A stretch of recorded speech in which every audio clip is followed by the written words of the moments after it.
Have you ever wondered why the US dollar is so powerful? Why, no matter where you are in the world, from a market in Bangkok to a cafe in Paris, prices are often quoted in dollars? It's not just an accident of history. The story behind the dollar's dominance is a fascinating tale of power, politics, and a grand economic experiment that shaped the world we live in today. To understand it, we need to go back in time to the final years of World War II. The year is 1944. The war is nearing its end, but much of the world lies in ruins. Cities are flattened, economies are shattered, and global trade has ground to a halt. Before the war, the world economy was a chaotic mess. The Great Depression had led countries to engage in what economists call beggar thy neighbor policies.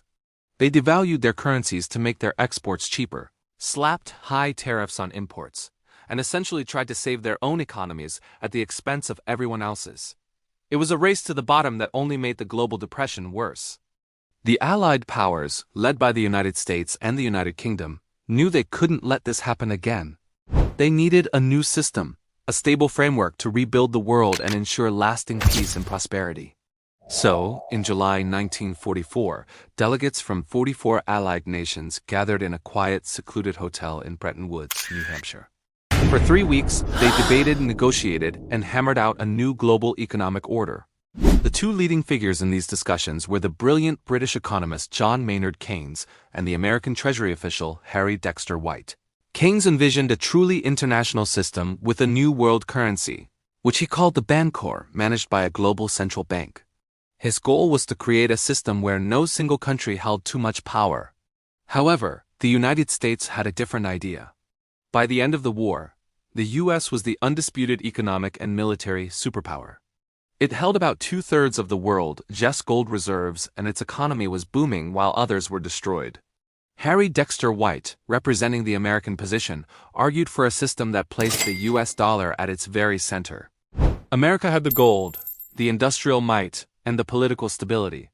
White's plan was simpler and, crucially, it favored the United States. Given America's overwhelming power at the time, its vision won the day. This agreement, born in the mountains of New Hampshire, became known as the Bretton Woods system. So how did this system actually work? It was elegantly simple yet revolutionary. It created what's known as a gold exchange standard. Here's the deal. The United States government promised that the US dollar would be as good as gold. Specifically, it pegged the value of the dollar to gold at a fixed rate of $35 per ounce. Any central bank from another country could, in theory, show up at the U.S. Treasury and exchange their dollars for physical gold at that rate.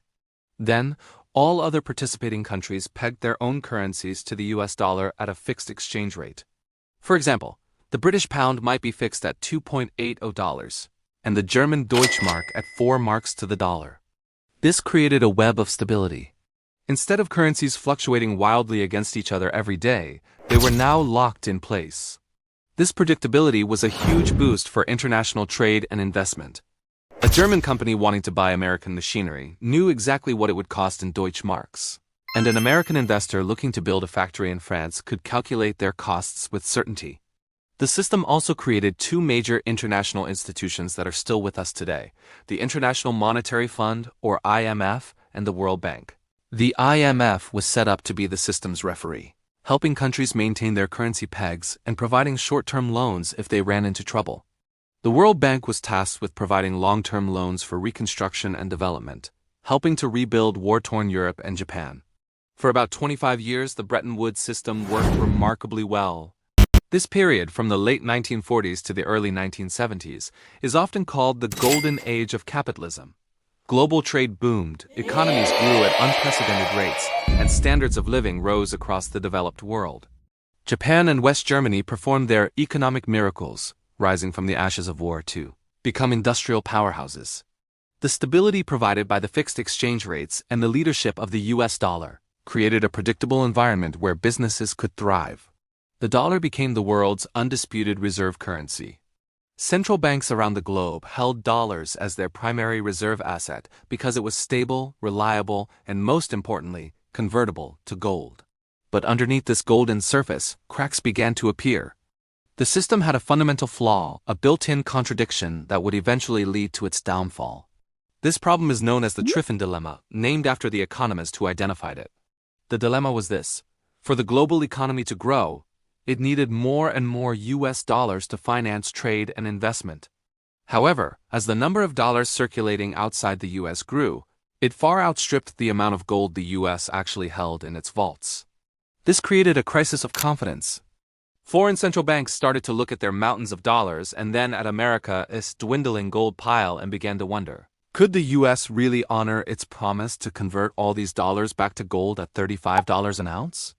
The situation got worse in the 1960s. The US was spending enormous amounts of money abroad.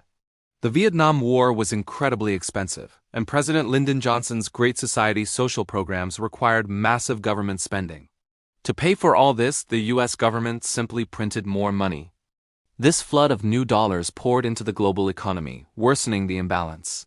Countries like France, under President Charles de Gaulle, grew increasingly skeptical. De Gaulle famously criticized America's exorbitant privilege of being able to pay its foreign debts by simply printing more of its own currency. He began to actively demand that the US convert France's dollar holdings into gold, and other countries followed suit. America's gold reserves started to plummet. The breaking point came in the summer of 1971. The pressure on the dollar was immense. Speculators were betting against it, and central banks were lining up to trade their dollars for gold. The US was facing a full-blown currency crisis. President Richard Nixon and his advisors huddled at Camp David for a secret weekend meeting. They knew they had to act decisively. On the evening of August 15, 1971, President Nixon went on national television and made a stunning announcement. He declared that the United States would temporarily suspend the convertibility of the dollar into gold. This event became known as the Nixon Shock. The temporary suspension turned out to be permanent. With that one announcement, Nixon had unilaterally dismantled the central pillar of the Bretton Woods system. The direct link between the US dollar and gold was significant. The world's currencies were no longer anchored. For a couple of years, countries tried to salvage the system with new agreements, but it was no use. By 1973, the Bretton Woods system of fixed exchange rates was officially dead. The world entered the modern era of floating exchange rates, where the values of currencies are determined by supply and demand in the open market, just like any other commodity. But here is the most interesting part. Even after the collapse of Bretton Woods and the end of the gold standard, the US dollar remained the world's dominant reserve currency. Why? A combination of factors. First, inertia. The global financial system was already built around the dollar. Second, the sheer size and stability of the US economy. And third, a crucial development in the 1970s, the rise of the petrodollar.